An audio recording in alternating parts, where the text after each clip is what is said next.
I went to my ex's funeral.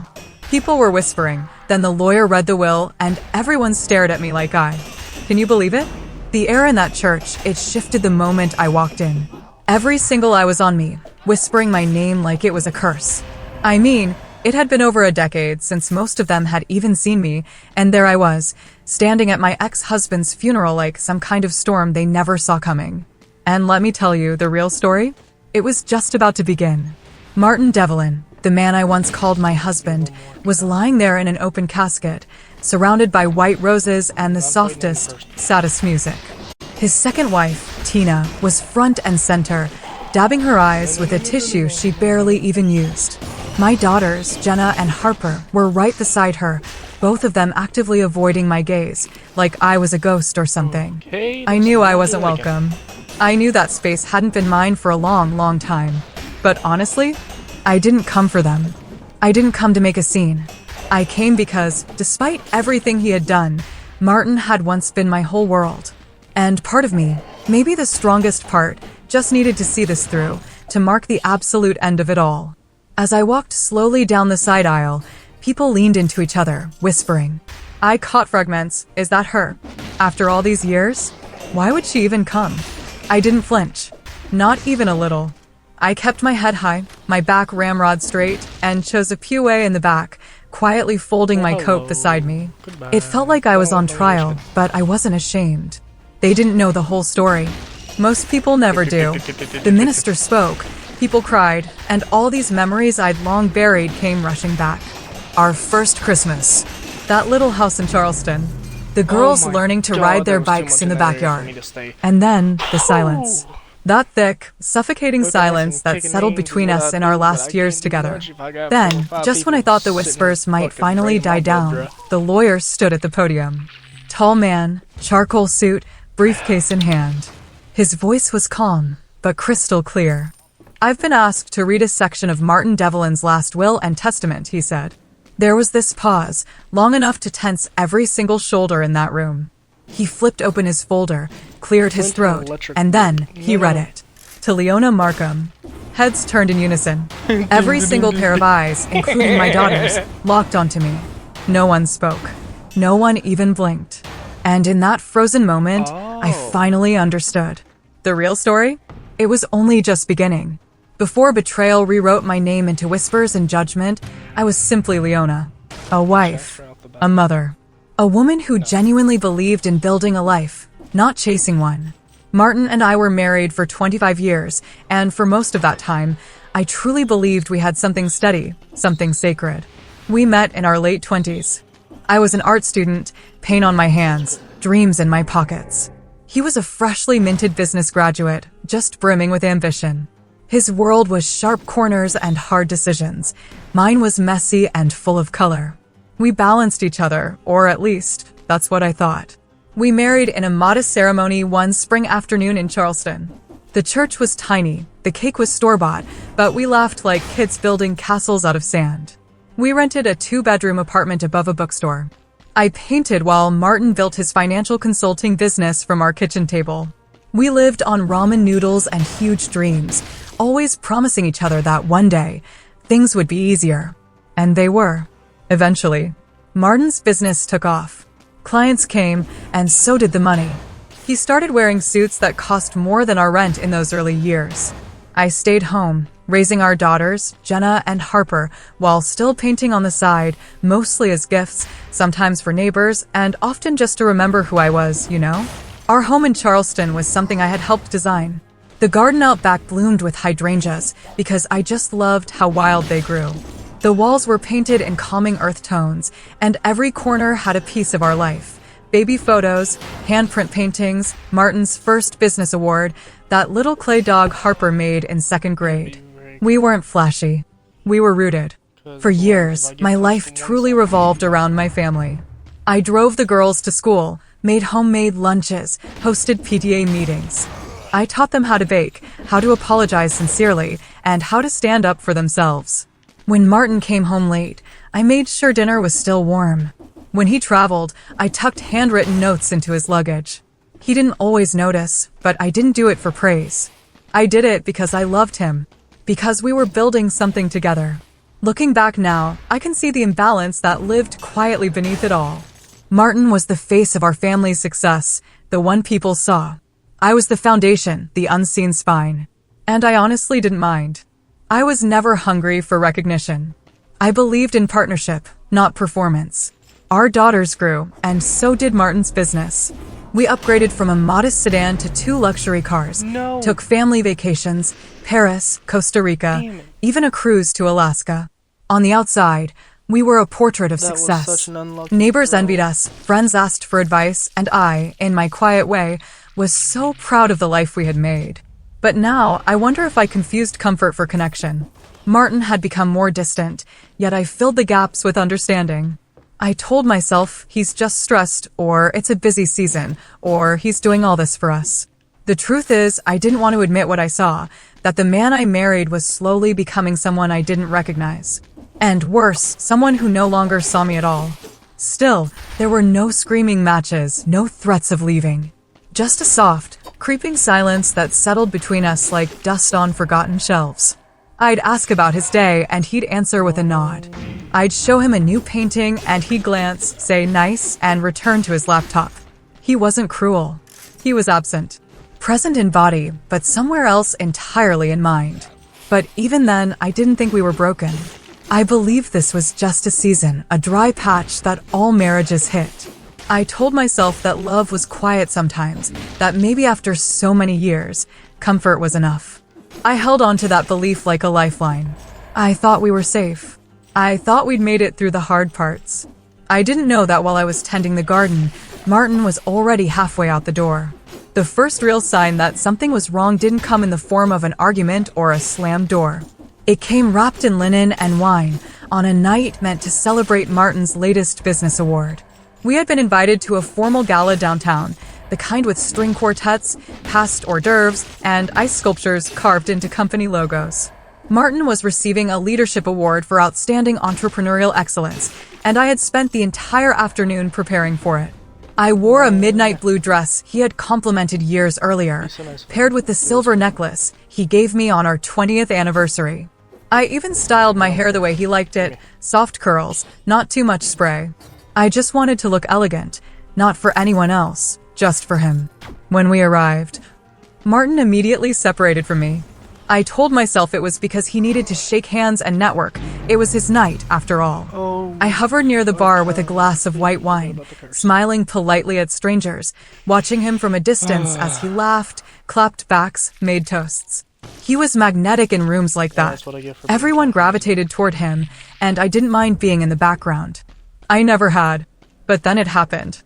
An executive from a partner firm came over to introduce himself to Martin, who was standing nearby with a few colleagues.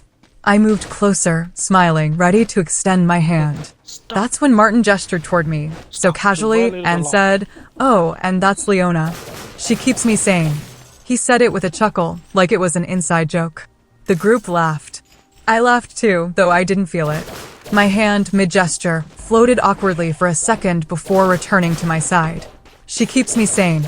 Not my wife. Not the woman who supported me from day one. Not even my better half. Just someone who kept him from going crazy. Like a therapist. Or a houseplant. It was a small thing, a passing remark in a noisy ballroom, but it landed like a stone in my stomach. The rest of the evening, I smiled through it. I clinked glasses, posed for photos, and applauded as he gave his acceptance speech. He thanked his team, his mentors, his late father. He never once mentioned me. I told myself it wasn't personal, that he simply forgot, that maybe he thought acknowledging me in such a professional setting would seem off-topic. But even as I rationalized it, I felt the warmth leave my chest. On the drive home, I wanted to say something, not to accuse, but to understand. I turned to him at a red light and asked gently, "Did you mean what you said tonight, about me just keeping you sane?" He didn't even look over. He was scrolling through congratulatory texts on his phone. "It was just a joke," he said. "Don't be so sensitive." Sensitive. That word had started to follow me around like a shadow. Anytime I brought up something that hurt, something that made me feel invisible or dismissed, I was sensitive. It was his shield, the way he deflected without engaging. And every time he used it, I shrank a little smaller inside myself. The days after the gala were quiet. He returned to work. I returned to the rhythm of home, laundry, groceries, tidying up. But something had shifted. I stopped waiting at the window when he worked late. I stopped cooking elaborate dinners. I stopped asking about his day. Instead, I started noticing. Not big, obvious things, but little ones. His cologne changed. He started dressing sharper, even for casual errands. His phone never left his side. He laughed more with clients on calls than he did with me at the dinner table. Still, I didn't accuse him of anything. I didn't want to be the paranoid wife. I just told myself it was a phase, a busy season, a dry patch. We'd been through worse. But I couldn't forget that night, that small moment, that offhand comment that told me no, warned me that I was no longer at the center of his world. I just didn't realize yet that I'd already been replaced. After that gala night, it was like something shifted in the very walls of our home. Not visibly, not violently, but slowly, like a house settling wrong on its foundation. From the outside, we were the same. We still had our routines, we still shared a bed, we still had dinner together most nights. But underneath, something essential had gone silent. Martin started coming home later. Sometimes he didn't come home at all, claiming client dinners, late meetings, or overnight business trips that popped up with no warning. I stopped asking for details. Each time I did, he'd sigh and say, "It's work, Leona. You know how it is." But I didn't. I used to know his work. I used to help him with early drafts of presentations, sit in the back row during his speeches, even iron his shirts before he pitched to investors. Now, I wasn't part of that world. I wasn't invited. He no longer needed me in the spaces he once built with me. One evening, I made his favorite lemon herb chicken with roasted carrots and garlic mashed potatoes. I lit candles, even opened a bottle of red. It was our anniversary. 30 years. He didn't come home. No call, no text, nothing. I waited until midnight. The food went cold, the candles burned low. I blew them out one by one, sat at the edge of our bed in my best dress, and stared at the door like a fool. The next morning, he walked in at 7 a.m., wearing the same clothes he'd left in the day before. No apology, just a casual, "Didn't you see my message?" I had to crash at the hotel last minute. Dinner ran long. There was no message. I wanted to scream. Instead, I nodded, walked into the kitchen, and poured his coffee the way he liked it. No sugar, a splash of cream. That's what it became. Quiet surrender. Not because I was weak, but because I was tired. Tired of chasing scraps of affection. Tired of explaining my hurt only to be met with eye rolls or indifference. Every time I tried to express myself, he made me feel like I was unstable, a woman unraveling over nothing. He began making little digs in front of the girls at dinner. One night, Harper mentioned wanting to take a gap year before college, and I encouraged her to explore what made her happy. Martin laughed. You see what happens when kids spend too much time with their mother and not enough with structure. Jenna chuckled. Harper looked uncomfortable. I stayed quiet. I was losing them too. The girls, once my shadow and joy, had grown closer to Martin. Maybe because he had become the fun parent, the one who took them on ski trips and bought them the latest phones. I was the one reminding them to eat vegetables and finish homework. They didn't see how distant he was with me. They didn't hear how he shut me down when no one else was around. To them, I was just moody, overly emotional, always tired. He started spending weekends out of town for business, and when he was home, he was glued to his phone. I tried to talk to him, and he'd reply without looking up. My words bounced off him like dull noise. It wasn't just the big moments he missed. It was the 1,000 tiny ones. The way he no longer touched me in passing, the way he stopped saying goodnight, the way he forgot I had started teaching art classes at the community center. He didn't ask how they were going. He didn't ask anything about me at all. Sometimes, I would sit on the edge of the bathtub and cry silently into a towel so no one would hear. Not because he yelled, he never raised his voice. It was worse than that. He erased me, slowly, expertly, until I began to question whether I was ever really seen to begin with. I'd stare at my reflection and wonder, when did I stop being his person? When did I stop being a person at all? And still I stayed, because I believed in vows, because I believed in seasons, because I told myself that if I just tried harder, he'd come back. But love isn't something you can carry alone, and I was already carrying everything. It happened on a Sunday afternoon. The kind of day that should have felt sacred, or at the very least, ordinary. We were hosting a small backyard brunch for Jenna's engagement. Nothing extravagant, just close friends, a few family members, finger foods, and champagne flutes clinking under the soft jazz music playing from the patio speaker. I had spent the entire week preparing, polishing silver, setting the outdoor table with care, arranging fresh flowers from the market. It was the kind of thing I used to love, not because I enjoyed being the hostess, but because it made people feel seen, celebrated. I believed that joy was in the details. Martin hadn't offered to help, but I didn't ask. I'm a chicken. By then, I had stopped expecting him to notice the labor it took to make something beautiful.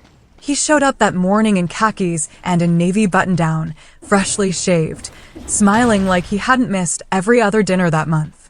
Jenna hugged him tightly, glowing with excitement, and I caught a glimpse of the father she always adored. Harper arrived shortly after, quieter, always watching. I busied myself in the kitchen, carrying out fruit platters and mini quiches. I laughed when prompted, mingled as expected, and avoided hovering too close to Martin. We had perfected the art of coexisting without connection. But what I wasn't prepared for was what came next, and how effortlessly it would slice through what little dignity I had left. Toward the end of the afternoon, someone tapped a glass to give a toast. It was Daniel, Jenna's fiancé, a sweet, nervous young man who adored her. He said a few kind words about family and love, and then turned to Martin and me. And of course, thank you to Mr. and Mrs. Devlin for hosting this. You two are such an inspiring couple. Everyone clapped. I smiled, even though I felt that all too familiar knot tighten in my stomach. Martin raised his glass and chuckled. Well, if Jenna turns out half as smart as her mother, and hopefully twice as sane, I'll consider that a win. There was laughter. Not uproarious, but just enough to sting. A few chuckles. And an awkward giggle from Tina. Yes, that Tina. His friend from work who had been invited as a guest of a guest. She stood behind him, holding a mimosa and wearing the same shade of lipstick I used to wear. I froze. It wasn't the words that hurt the most. It was the ease with which he said them. The practiced sarcasm. The performance of it all.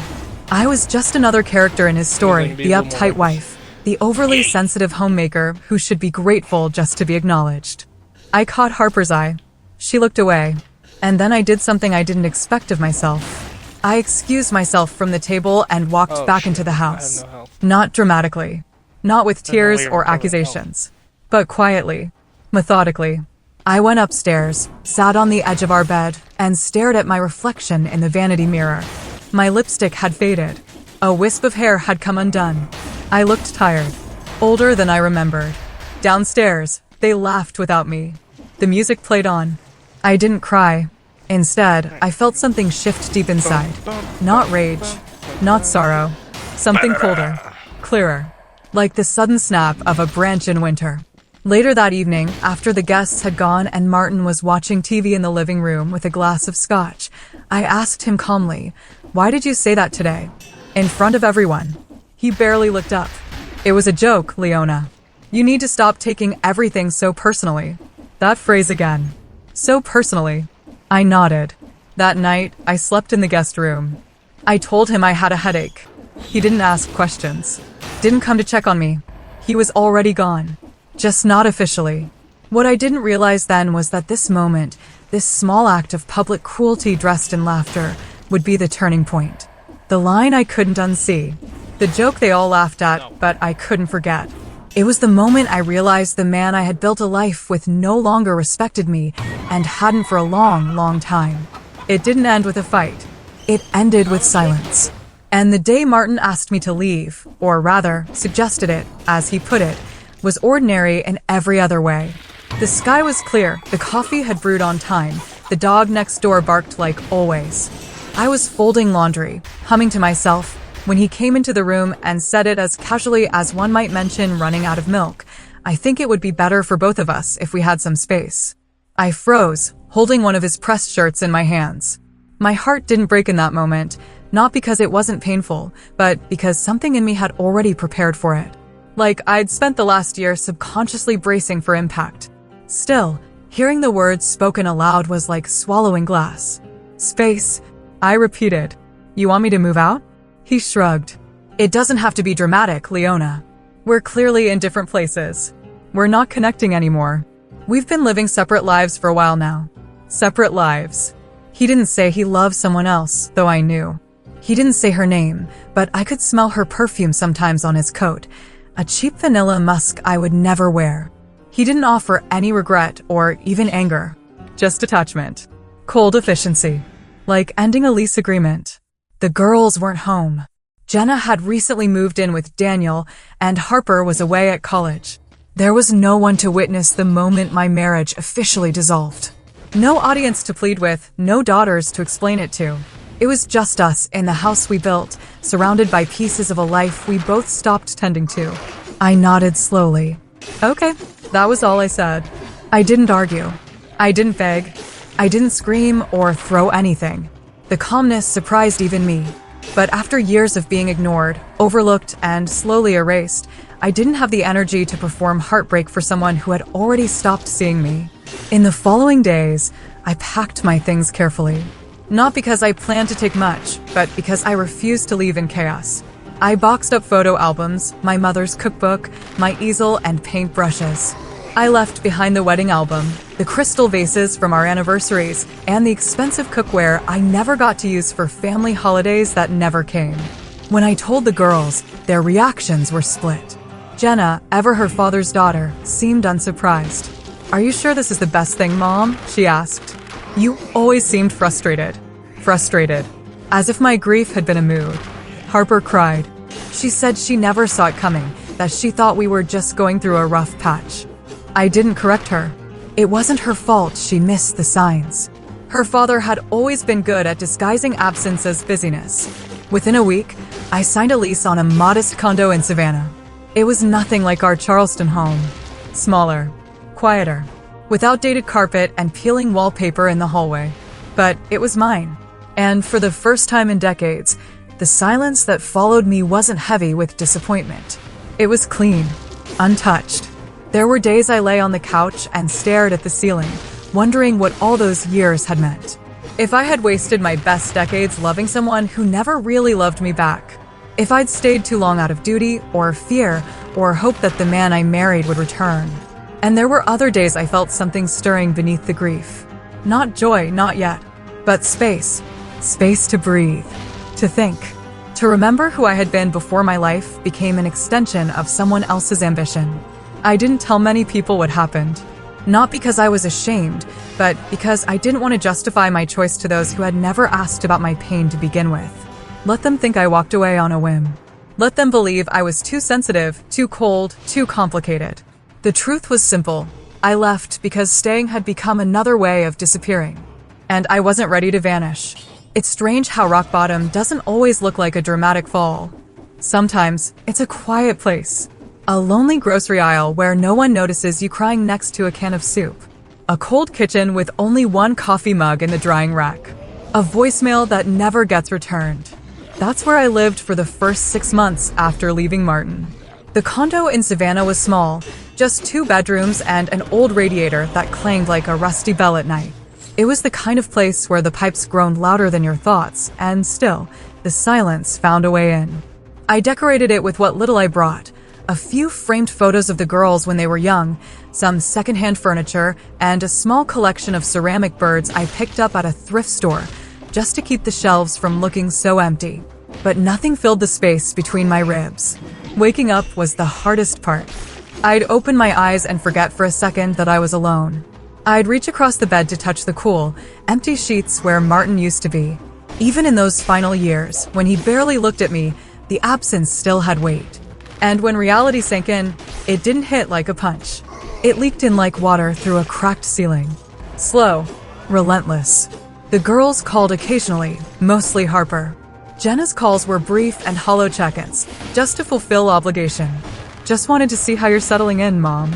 I'd lie and say everything was fine, that I was loving the freedom, that I'd started painting again. None of that was true. Yet, I took a part-time job as a receptionist at a dental clinic downtown. The pay wasn't great, but it kept me from sinking entirely. I filed patient charts, scheduled cleanings, and smiled like I had a reason to. The other women were polite, but I didn't make friends.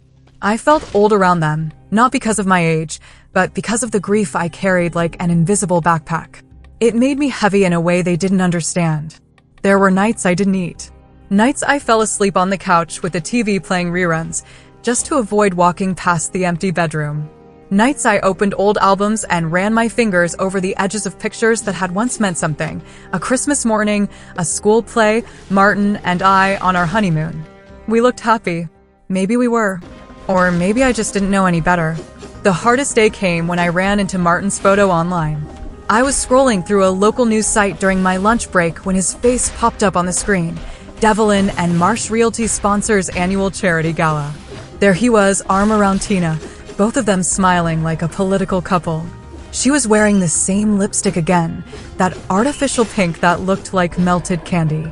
And there, standing beside them, were Jenna and Harper. It was like being erased in real time. They had taken a new family photo without me. A glossy, public image that told the world, we are complete. We are happy. We've moved on. I barely made it to the clinic bathroom before I broke down. I sat on the floor of that stall, knees pulled to my chest, and wept into my sleeves. I wasn't crying because I missed Martin. I was crying because I realized no one else did. No one seemed to notice I was gone. I had built my life around other people's needs, and when I stopped serving that role, I simply disappeared. I wish I could say that moment gave me clarity, that I wiped my tears and vowed to rise from the ashes like a phoenix. But that's not how it works. Not at first. Instead, I went home, curled up under a thrifted quilt, and whispered, "You're still here," over and over, as if reminding myself I hadn't died with the marriage. Rock bottom wasn't a bang. It was a long, low echo that made me question if I had ever truly existed outside of what I gave to others. But sometimes, when you're buried that deep, you start to feel the ground under your feet again. And that, I would come to learn, was the beginning of something I hadn't felt in years. Stillness. And in stillness, things begin to grow. It happened on a Tuesday, the kind of day where nothing feels particularly important, the kind of day you expect to forget. I had taken the afternoon off from the dental clinic to sort through some old boxes in the condo storage closet. Not because I had plans for them, but because clutter had begun to suffocate me in ways I couldn't explain. I needed to see what I was still carrying, literally and otherwise. The boxes were labeled in faded marker, kitchen, photos, Leona's studio, and one that simply said, Ray. That one stopped me. My brother, Raymond, or Ray, had passed away the previous year from a heart attack. He was the only family member who truly checked in on me during the divorce. While everyone else politely looked away, Ray asked real questions, listened without judgment. When Martin left, Ray had shown up with groceries, wine, and a single sentence that still rang in my head. You were always more than just his wife. I pulled the box down and carried it to the dining table.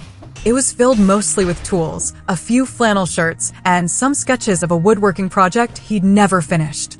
I reached the bottom and noticed a yellow envelope, slightly bent, with my name written in his handwriting. Leona, read when you're ready. My heart pounded. I hesitated before opening it, holding it like it might shatter.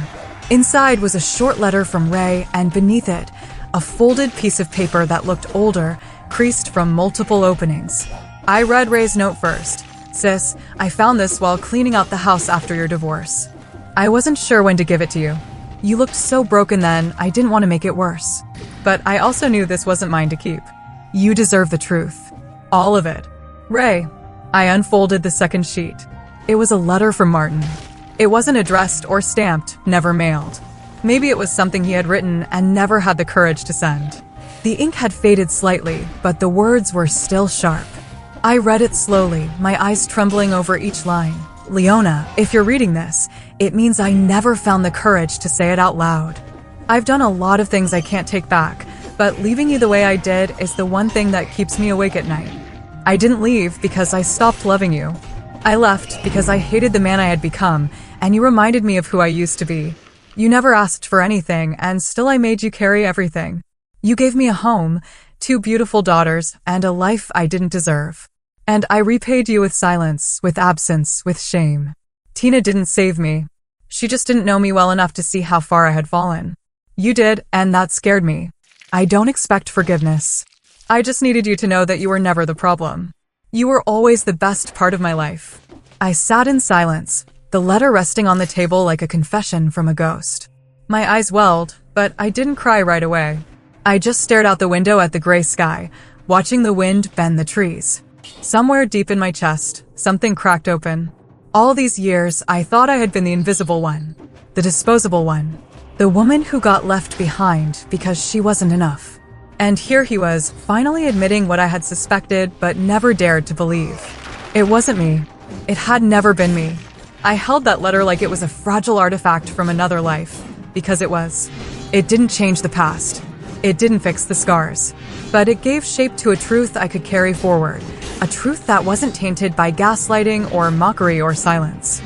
I placed the letter in a small wooden frame and set it on my bookshelf, not because I wanted to honor Martin, but because I needed a marker. A line in the sand that said, "This is where the story begins to change." Later that night, I picked up a paintbrush for the first time in years. Not to impress anyone, not to be good at it, just to feel something move through me that was mine and mine alone. And for the first time in a long time, I felt like I was becoming someone again. Something shifted after I found that letter. Not all at once, mind you. I didn't leap out of bed the next morning with new purpose or suddenly glow with clarity. But piece by piece, I started seeing things differently. The fog that had wrapped itself around my life for so long began to lift, not in dramatic gusts, but in slow, quiet wisps. I began waking up earlier, not because I had to, but because I wanted to feel the stillness of the morning. I'd open the windows, breathe in the salty savanna air, and just listen to the birds, to the traffic, to myself. The silence that once haunted me now felt like space. Space to grow, to think, to reclaim the parts of me that had been buried beneath years of being his wife, their mother, the quiet one in the background. That framed letter sat on my bookshelf, not as a monument to Martin's regret, but as a reminder that I had not imagined my worth. It was always there. He simply failed to recognize it until it was too late. And now that I had it in writing, now that I had proof that my love hadn't been foolish or wasted, something inside me hardened. Not bitterly, but firmly. A foundation was being rebuilt. I started journaling again.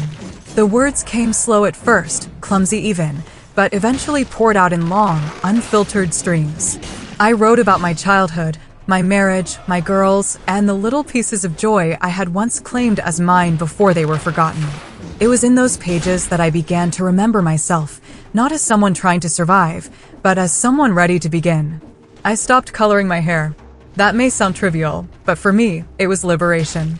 For decades, I'd sat in salons erasing the gray, chasing youth for a man who was now buried in the same suit he wore to court me. I let the silver show, and to my surprise, I liked it. It didn't make me look older, it made me look real, honest, unhidden. On weekends, I returned to the art studio at the community center where I once volunteered. The first day I walked in, the scent of paint and clay nearly brought me to tears. I hadn't realized how much I missed the messiness, the trial and error, the act of creating something that didn't need to be perfect, just mine. I started teaching a small watercolor class for women over 50. Most of them came not to become great artists, but to feel like they mattered, to feel seen. We laughed a lot, cried sometimes, shared stories in between brush strokes, and in their company, I remembered what it meant to belong. I also started saying no. A lot. No to Jenna when she called asking if I'd come visit, but made it clear Tina would be there too. No to Harper when she tried to play peacekeeper, gently encouraging me to be more civil with their father's memory. No to old friends who only wanted to hear the gossip, not the truth. Boundaries became my armor. Not walls to keep people out, but gates I controlled. Who entered, who stayed, and who no longer had access to me. I wasn't angry anymore. I wasn't hurt in the same way either. There was a new feeling blooming beneath my ribs, something softer, deeper. Power. Not the kind that comes from revenge or recognition, but the kind that comes from surviving, from knowing exactly who you are after everything that tried to erase you failed. One morning, I stood in front of my bathroom mirror and said out loud, "You're still here." And for the first time, I believed it. I wasn't defined by what Martin did or didn't give me. I wasn't the woman they pitted, whispered about, or overlooked. I was Leona Markham, 62, silver-haired, paint-stained, unbroken, and I was just getting started. After the awakening came stillness. Not the same lonely stillness I'd known in the condo months before, but a new kind. Focused. Intentional. A stillness with purpose. I didn't tell anyone what I had found in the letter. Not my daughters, not even the few friends I had reconnected with from the art center. That letter from Martin was mine, and I didn't want to spend the next chapter of my life interpreting his guilt or giving anyone the chance to minimize it. Instead, I started planning, not for revenge, not for recognition, but for ownership. Of my life, of my time, of what I had quietly given up for decades and now felt ready to reclaim. It began with paperwork. I dusted off my old folders, pulled out every legal and financial document I had, and started reviewing them one by one. Bank accounts, insurance policies, joint assets that hadn't fully transferred after the divorce. Things I once avoided because they felt too heavy or too hopeless. This time, I tackled them like a woman with a flashlight in a dark tunnel. I wasn't afraid anymore. I was awake. I reached out to an old friend of Ray's, Dean Holloway, a retired estate lawyer who used to fish with my brother on weekends. Dean remembered me instantly. Ray always said you had more grit than anyone he knew, he told me, pouring us coffee across his kitchen table. I smiled, remembering how Ray used to call me the strong one, even when I didn't believe him. Dean helped me quietly review what remained of Martin's estate. To my surprise and, frankly, confusion, there were several sealed documents still in legal limbo due to changes Martin had made to his will shortly before his death. Tina had filed to contest them, but certain provisions were protected. Dean explained that Martin had created a trust in my name 6 months before he passed, under a different legal entity. Most people wouldn't have noticed it unless they knew what to look for. Why would he do that? I asked. Dean paused. I think he was trying to do right by you in the only way he knew how. Quietly. And a little too late. It wasn't validation. It didn't erase what he'd done. But it gave me leverage. Not for power over anyone else, but for power over myself. Financially. Legally. Emotionally. I used the funds to settle into a slightly larger apartment. Still modest, still mine. I donated half of my old clothes, sold the jewelry Martin had given me, pieces that had grown cold on my skin, and kept only one item, the wedding band I no longer wore. I placed it in a small wooden box along with Ray's letter and Martin's confession, a time capsule of closure. I started taking walks every morning before sunrise. The world felt untouched at that hour, unbothered. It gave me time to think clearly, to plan, to let go, to breathe. It was during those walks that I made quiet decisions, to leave the past where it belonged, to stop trying to repair relationships that only reached out when they needed something, to build something entirely new. I enrolled in a community leadership course, something I'd always wanted to do when the girls were young, but Martin said was a waste of time. The first week, I introduced myself not as a divorcee or a mother or a widow. I simply said, I'm Leona. I teach art. I'm learning how to rebuild. And it felt true. I didn't post anything on social media. I didn't update the girls on every little change. I didn't tell Tina or Martin's former friends or the neighbors from Charleston who still sent me the occasional awkward holiday card. I let the silence do the work. That's the thing no one tells you about healing. Sometimes the loudest kind of power is the kind that makes no sound at all. No announcements. No warnings. Just slow, deliberate steps in a direction no one saw coming. By the time Martin's estate was fully settled and his will scheduled for final reading, I had made peace with the fact that I didn't need anything from him. And yet, I had the distinct feeling that what came next would turn more heads than anything he ever gave me when he was alive. They didn't notice the shift at first, and that was exactly how I wanted it. From the outside, I was still Leona Markham, the quiet ex-wife who had disappeared after the divorce, the woman whose name hadn't been spoken much in the last few years. I hadn't made a scene. I hadn't demanded anything. I hadn't even attended Martin's retirement party, though I was invited, likely out of obligation. I was invisible to most of them, and they had grown comfortable with that. But slowly, that comfort began to crack. It started with the calls from Martin's legal team, or more specifically, the executor of his estate, a man named Thomas Greer who had been Martin's personal attorney for nearly 20 years. He reached out to me politely, but with growing urgency. Apparently, Martin had made several last-minute amendments to his will, and due to the complexity of the trust accounts involved, some of which were in my name, I was legally required to attend the final reading. I agreed, saying little. What Thomas didn't realize was that I already knew the contents of the trust. Dean had helped me review the paperwork weeks earlier. I knew about the Charleston house, the one Martin and I had bought together before he signed it over to Tina after the divorce. I knew about the sizable art fund that Martin had named after me, a tribute, according to the documentation, to the creative spirit who made a home out of struggle.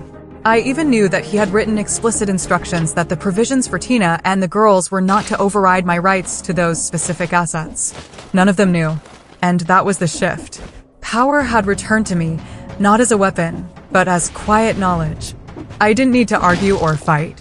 I had truth and time on my side. The second sign came from Jenna.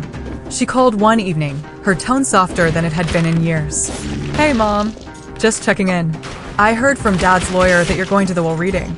I could hear it, that hesitation in her voice, that faint undercurrent of confusion. For so long, they'd believed the narrative that Tina and Martin had fed them, that I had been distant, cold, too emotional to keep the family together. But now, things weren't lining up. "Yes, I'll be there," I replied simply. Silence. "Then, okay." I just wasn't expecting that. I wasn't expecting a lot of things, Jenna. It wasn't spiteful. It was just true. The next shift came with Tina. I received a letter in the mail, handwritten, which surprised me. It was brief, defensive in tone, cloaked in civility. "Leona, I'm sure this has all been overwhelming for you. I want to make it clear that whatever arrangements Martin made were his decision. I hope we can all behave appropriately at the reading and avoid unnecessary tension." Tina. Behave appropriately? The same woman who once stood at my husband's funeral with her hand on his chest like a trophy was now asking me to be civil. It almost made me laugh. Instead, I folded the letter neatly and placed it in a drawer. Not out of pettiness, but as a reminder of how quickly certainty can become insecurity. Behind the scenes, words started spreading. I heard from a former neighbor, Marjorie, who texted me out of the blue. "I heard you might be inheriting the Charleston house. Good for you, Leona. No one deserved it more." I didn't reply. I didn't need to. People who hadn't spoken to me in years suddenly remembered my number. Polite inquiries wrapped in nosiness. Offers to catch up that were thinly veiled questions about the estate. That's the thing about quiet women. They don't stay invisible forever, especially not when the structure that erased them begins to collapse. By the time the will reading was formally scheduled, I had gathered my composure like a perfectly tailored coat. I would walk into that room not to take anything from anyone, but to reclaim what had always been mine. I didn't want applause. I didn't want drama. I wanted the truth to be heard out loud, in front of everyone who had spent years whispering behind my back. And whether they liked it or not, they were going to listen. The room was smaller than I expected, a modest conference room at the law offices of Greer and Holloway, with beige carpeting, stiff leather chairs, and a long oval table polished to a dull shine. It smelled faintly of lemon disinfectant and old paper. There was no drama, no grand oak-paneled hall, just an air of controlled tension that settled over the room like dust. When I walked in, no one stood. No one greeted me.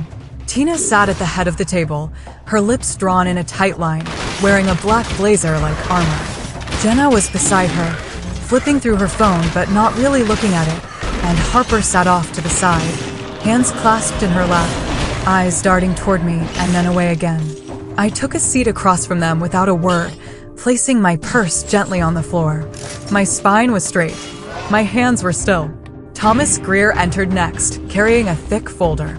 "Good afternoon," he said to the room, setting his materials down. "Thank you for coming.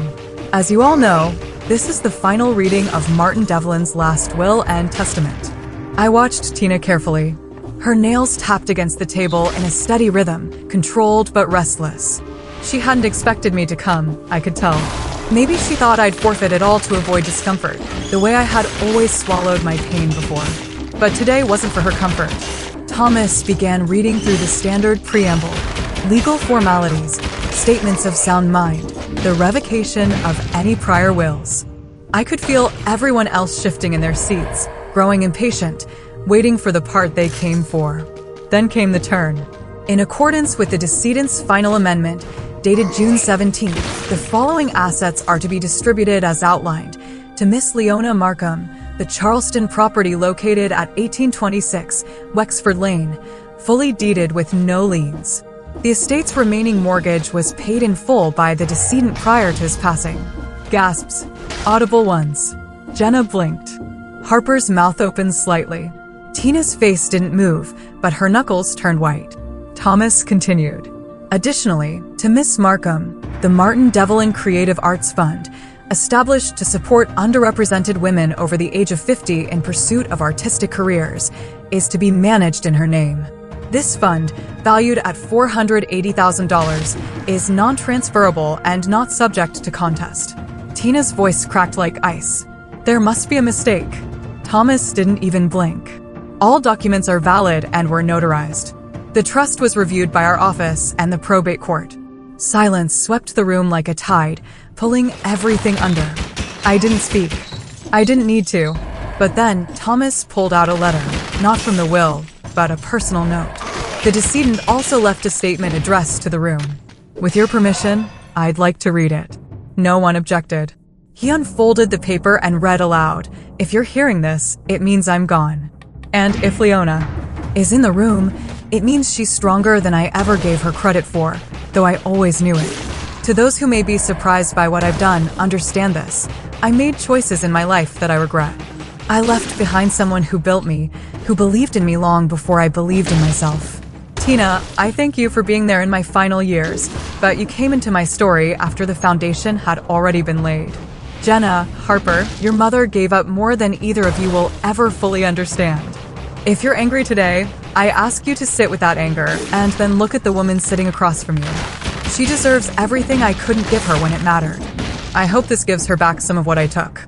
Thomas folded the letter and placed it back in the file. The room stayed still. No one moved. Even the air seemed to pause. I looked at my daughters, one teetering on defensiveness, the other overwhelmed by guilt. I didn't gloat. I didn't cry. I simply said, I didn't come for a fight. I came to close a chapter one never got to finish. Tina stood abruptly, gathering her things without a word. She exited quickly, heels clicking down the hall like a retreating army. Jenna stared after her. Harper finally looked at me, really looked at me, and gave the smallest nod. I stood, thanked Thomas quietly, and walked out. The story had finally been told.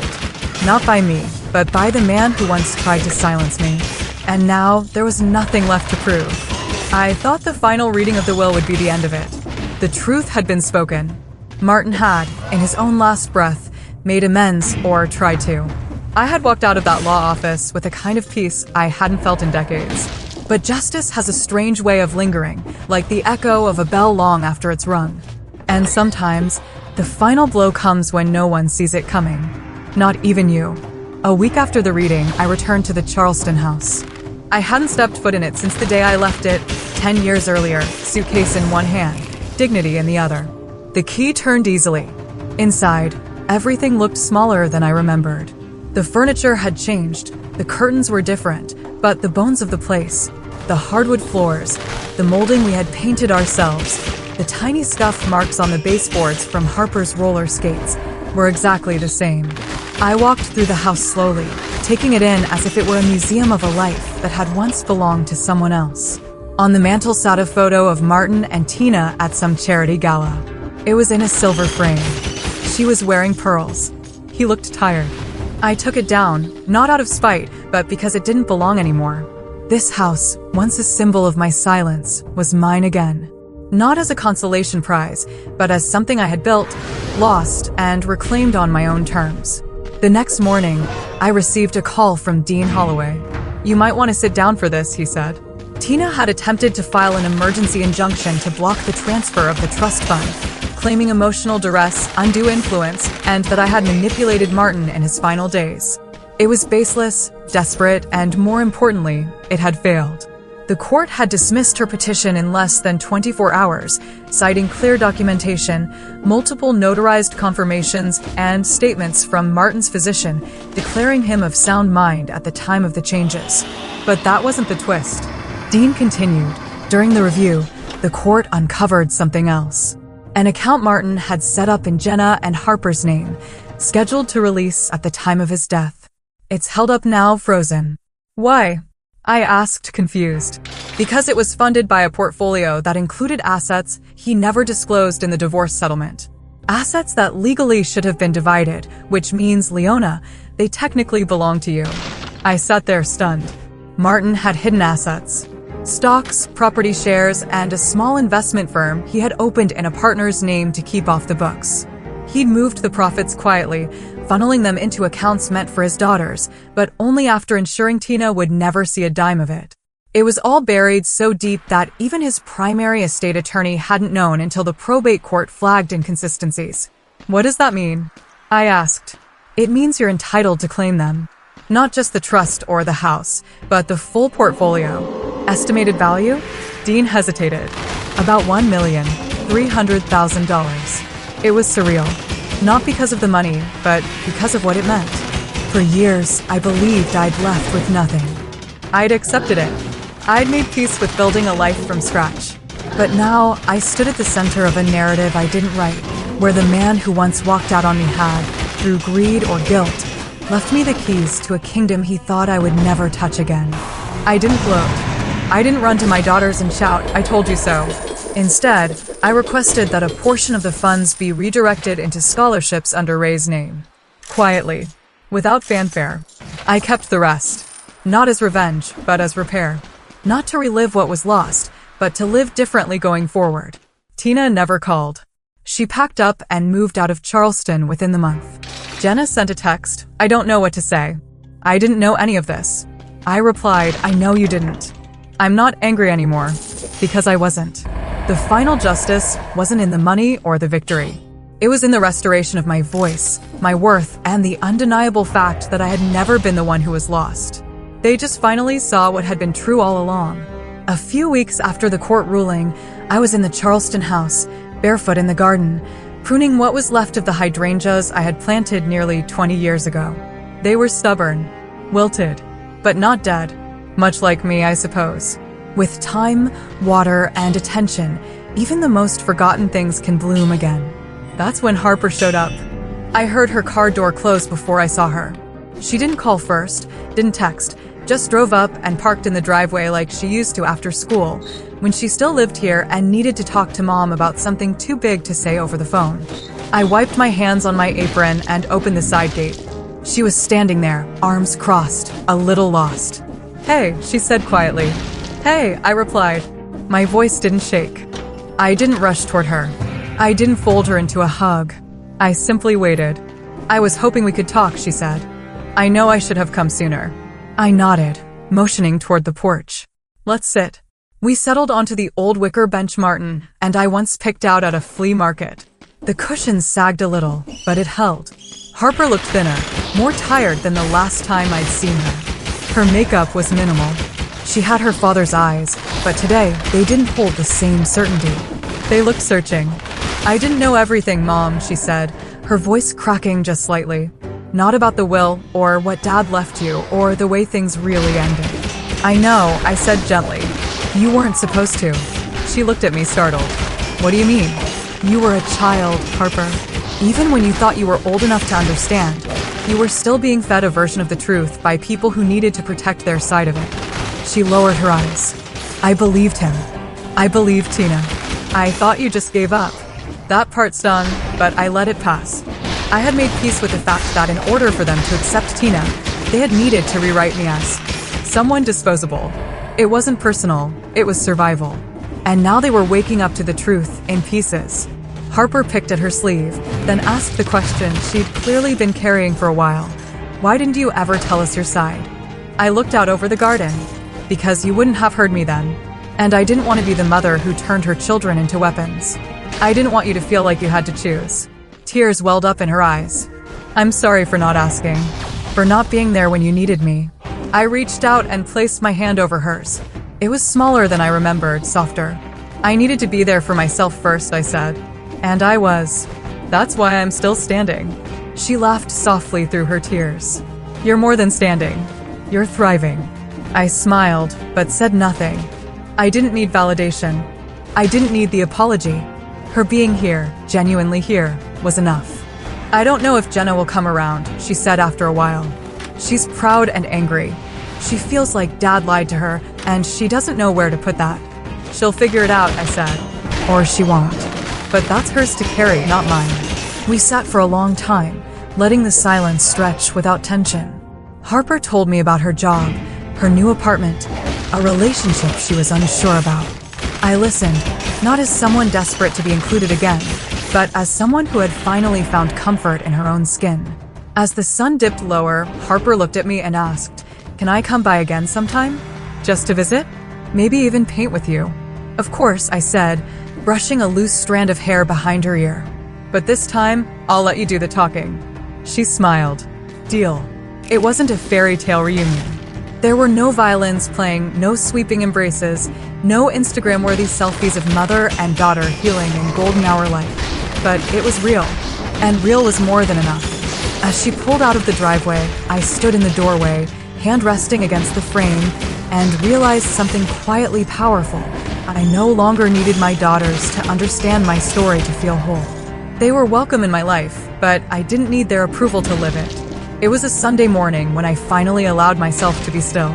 Not out of exhaustion or emptiness, but out of peace. Real peace. The kind that doesn't arrive in a single moment, but accumulates quietly after months of steady choices. The sun filtered through the lace curtains in my new reading room, a small, sunlit corner I'd converted from the old guest bedroom in the Charleston house. I had painted the walls a soft sage green, hung a few of my own watercolor pieces, and placed a cozy armchair near the window. A record played faint jazz in the background, and on my lap was a steaming cup of black tea. No phone, no TV, just the world as it was, humming gently outside my window. On the side table sat three things: the framed letter from Martin, a photo of Ray holding a fish he once bragged was bigger than it was, and a leather-bound journal, nearly filled now, where I had written every detail of this strange, painful, and ultimately liberating chapter of my life. It's funny how healing doesn't make everything disappear. The scars are still there.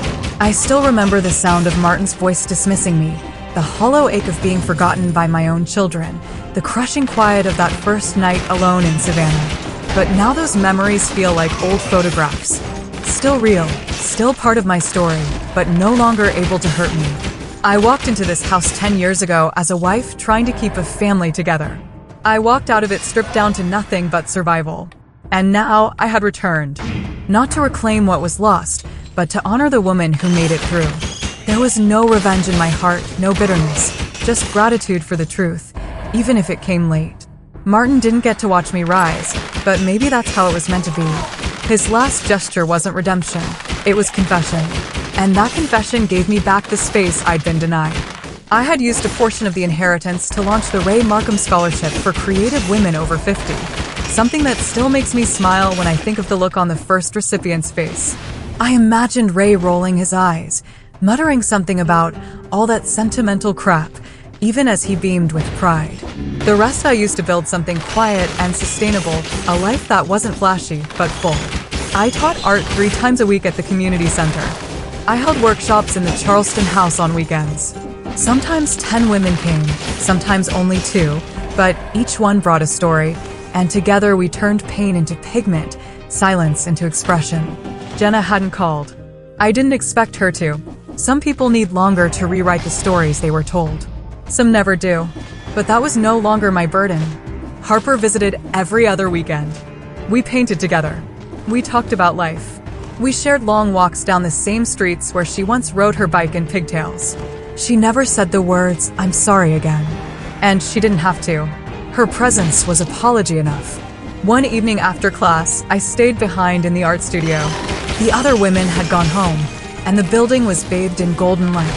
I stood in front of a large, blank canvas, the kind that used to intimidate me, but now it excited me. It was a reminder of what was still possible. I dipped my brush into cerulean blue and began to paint, without thinking. Broad strokes, unapologetic color, no outlines, no fear. It wasn't meant for display. It wasn't meant for anyone's approval. It was for me. The woman who once gave everything and asked for nothing. The woman who was left behind and built a world from what remained. The woman who finally saw herself. As the last of the light faded, I stepped back from the canvas. The painting wasn't finished, but it didn't need to be. Neither was I. And in that moment, surrounded by silence, strength, and the scent of turpentine, I understood the lesson I'd waited a lifetime to learn. You don't need justice to heal. You just need to remember who you are.